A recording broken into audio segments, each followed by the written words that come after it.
अगर आपको ये कहानी अच्छी लगती है तो नीचे कमेंट सेक्शन में हमें बताएं। कृपया इस चैनल को सब्सक्राइब करें, वीडियो को लाइक करें और दोस्तों के साथ शेयर भी करें। बेल आइकॉन का बटन दबाना न भूलें। अंदर का नजारा देखते ही अंजलि की सांस थम गई। बड़े बड़े कमरों में पुराने फर्नीचर, टूटी झाड़ फानूस, दीवारों पर लटकते पुराने फोटो फ्रेम, हर चीज पर धूल की मोटी परत थी। फिर भी इस हवेली में किसी शाही इतिहास की खुशबू थी। कितनी पुरानी है ये हवेली? अंजलि ने पूछा। बिटिया, ये हवेली 100 साल से भी ज्यादा पुरानी है। आपके पुरखे रेशमी साड़ियों के बड़े कारोबारी थे। यहाँ कभी साड़ियों के डिजाइन बनाए जाते थे, बुनाई होती थी। कहते हैं कि इस हवेली में ऐसे डिजाइन बने थे जो दुनिया में और कहीं नहीं मिले। अंजलि को लगा जैसे ये हवेली उससे कुछ कहना चाहती हो। उसने देखा कि दीवार पर एक बड़ा सा तैलचित्र लटका था। उसमें एक खूबसूरत महिला थी जो बनारसी साड़ी पहने थी। उसकी आंखों में अजीब सी गहराई थी। ये कौन है? रामदयाल ने उस चित्र को देखा और धीरे से कहा, ये लीला है, हवेली की नर्तकी। कहा जाता है कि उनके नृत्य के दीवाने बनारस के बड़े बड़े लोग थे, पर उनकी कहानी बड़ी दुखद है। अंजलि को अजीब सा कंपन महसूस हुआ। उसने धीरे से सिर हिलाया। रामदयाल ने उसे हवेली का एक कमरा दिखाया जो अभी साफ सुथरा था। बिटिया, आप यहाँ रह सकती है।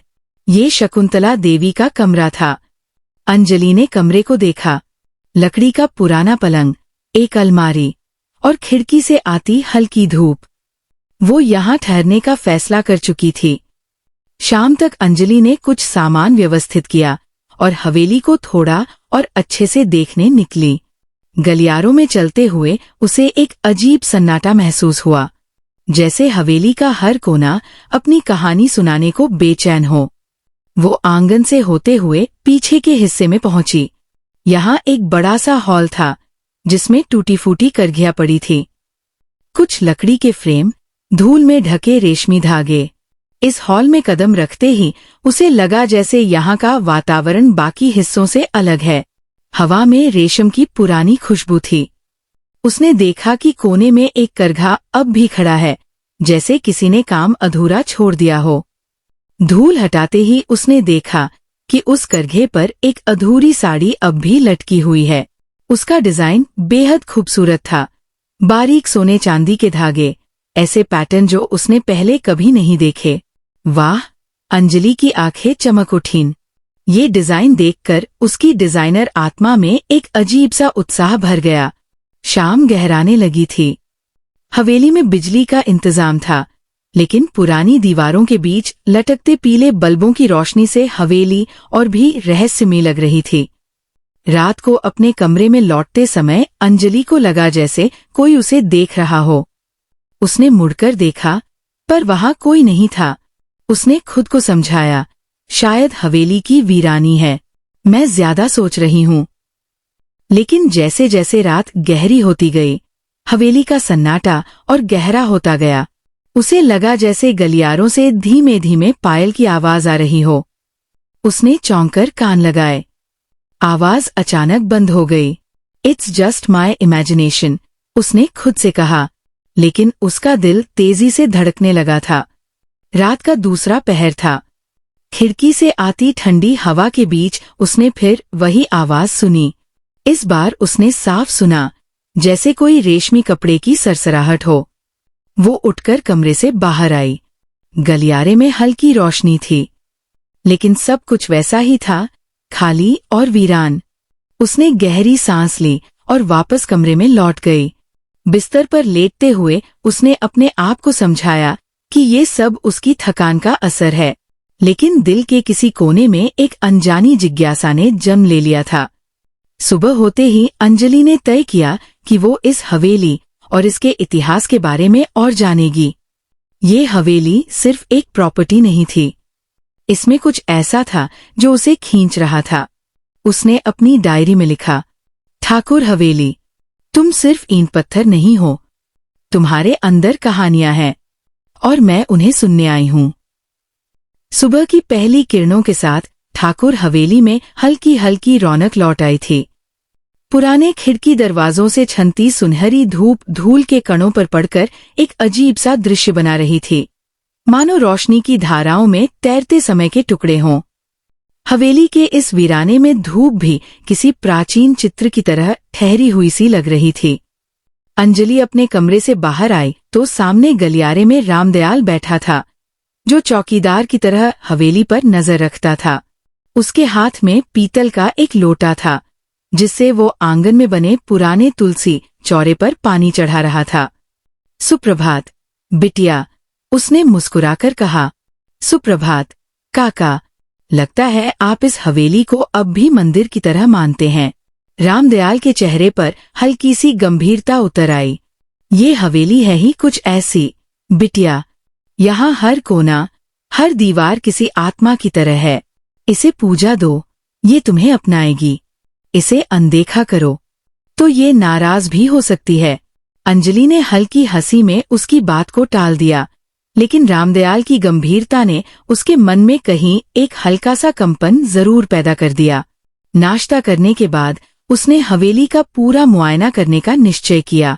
हाथ में कैमरा और डायरी लेकर वो हवेली की तंग सीढ़ियों और लंबे गलियारों में घूमने लगी।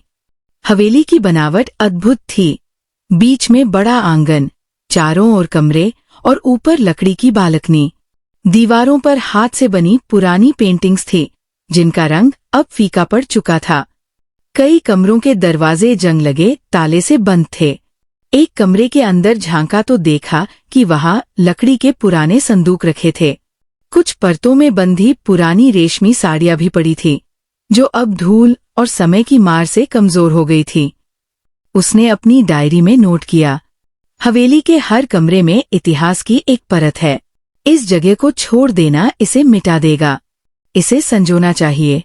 लेकिन जितनी देर वो हवेली में घूमती, उतनी देर एक अजीब सा एहसास उसके दिल में गहराता जाता। कभी लगता जैसे कोई उसके पीछे चल रहा है।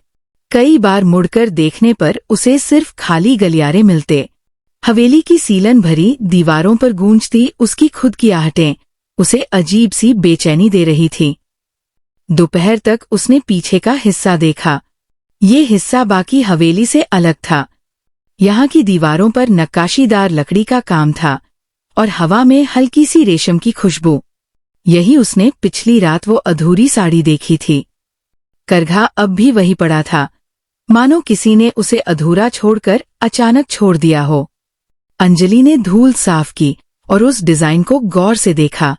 बारीक सोने चांदी के धागों से बनी बेल बूटियां, जिनका पैटर्न इतना अनोखा था कि उसने ऐसा डिजाइन पहले कभी नहीं देखा।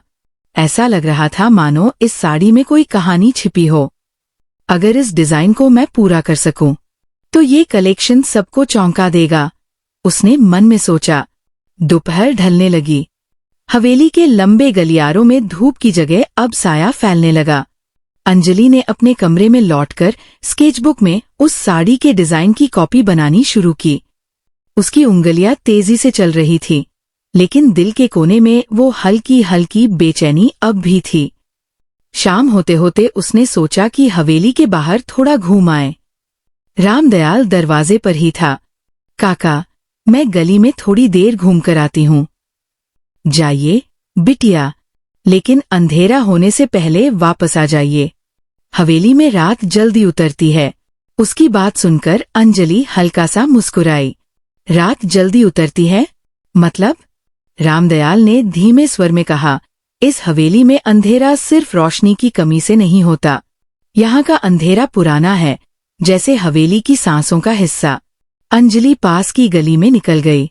बनारस की गलियों का जादू कुछ और ही था। छोटे छोटे दुकानदार, पान की खुशबू, दीपक से सजे मंदिर और हर कोने से आती शास्त्रीय संगीत की झंकार। लेकिन हर दुकान वाले के चेहरे पर हवेली का नाम सुनते ही अजीब सा भाव आ जाता। एक बुजुर्ग पान वाले ने उससे पूछा, बिटिया, तुम ठाकुर हवेली में रह रही हो? हाँ। वो बूढ़ा आदमी कुछ देर चुप रहा। बहादुर हो तुम, सब कहते हैं वहां। रात को आवाजें आती है। एक जमाने में वहां नाच गाना होता था। अब बस कहानियों की गूंज रह गई है।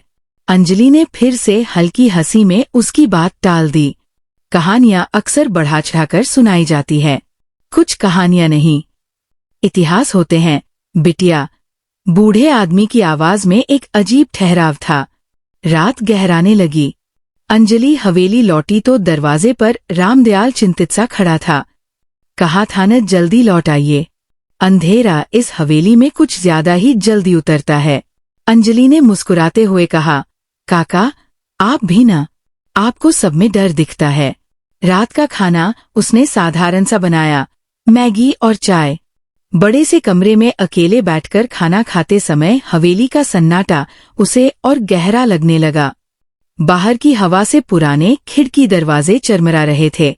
कमरे के कोने में रखा पुराना दर्पण अंधेरे में अजीब सा चमक रहा था। खाना खत्म करके वो स्केचबुक लेकर बैठी।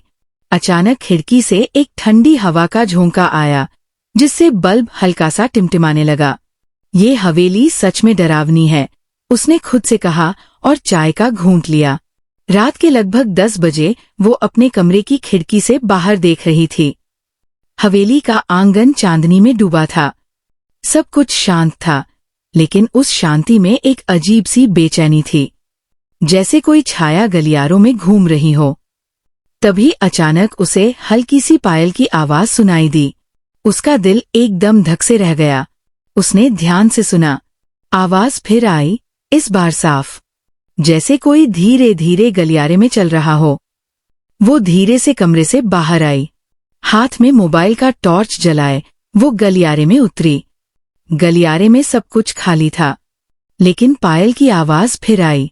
इस बार वो आवाज पीछे के हिस्से से आ रही थी, उसी हिस्से से जहां उसने वो अधूरी साड़ी देखी थी। उसके कदम अपने आप उस दिशा में बढ़ने लगे। हवेली का वो हिस्सा अब और भी भयानक लग रहा था। चांदनी की रोशनी टूटी खिड़कियों से अंदर आ रही थी और दीवारों पर अजीब से साए बना रही थी। वो कमरे तक पहुंची। करघा अब भी वही था, लेकिन ऐसा लग रहा था जैसे कोई अभी अभी वहां से गया हो। धूल की परत पर किसी के पैरों के निशान थे। अंजलि का दिल तेजी से धड़कने लगा। उसने खुद को शांत करने की कोशिश की। शायद रामदयाल काका इधर आए होंगे, लेकिन तभी उसके कानों में एक हल्की सी सरसराहट गूंजी, जैसे कोई रेशमी साड़ी हवा में लहरा रही हो। उसने टॉर्च की रोशनी कमरे के कोनों में डाली, लेकिन वहां कोई नहीं था। अचानक उसे लगा कि करघे पर लटकी अधूरी साड़ी का एक छोर हल्का सा हिला। उसने आंखें मलकर देखा, लेकिन अब सब स्थिर था। No, it's just my mind, उसने खुद को समझाया और कमरे से बाहर निकलने लगी। गलियारे में लौटते हुए उसने पीछे मुड़कर देखा। उसे लगा कि कमरे के अंधेरे कोने में कोई खड़ा है, एक हल्की सी परछाई। उसका शरीर ठंडा पड़ गया। उसने ध्यान से देखा। परछाई धीरे धीरे धुंध में बदलती गई और फिर गायब हो गई। बस थकान का असर है। उसने कांपते हाथों से अपने कमरे का दरवाजा बंद किया। रात का बाकी समय उसने आंखें बंद करके बिस्तर पर गुजारा। नींद तो आई नहीं, लेकिन डर और बेचैनी से उसकी धड़कनें तेज थीं। हवेली की पुरानी लकड़ियों का चरमराना, खिड़कियों की खटपट और कभी कभी दूर से आती सीटी जैसी आवाजें उसे नींद लेने नहीं दे रही थी। सुबह की पहली किरणों तक उसने खुद को कंबल में लपेटे रखा। सुबह जब सूरज की रोशनी कमरे में आई तो सब कुछ सामान्य लग रहा था। रात का डर मानो सिर्फ एक सपना था, लेकिन अंजलि जानती थी कि ये सपना नहीं था। उस हवेली में कुछ था, कोई था, और ये सोचकर उसके रोंगटे खड़े हो गए कि वो अब उस रहस्य के और करीब जा रही है।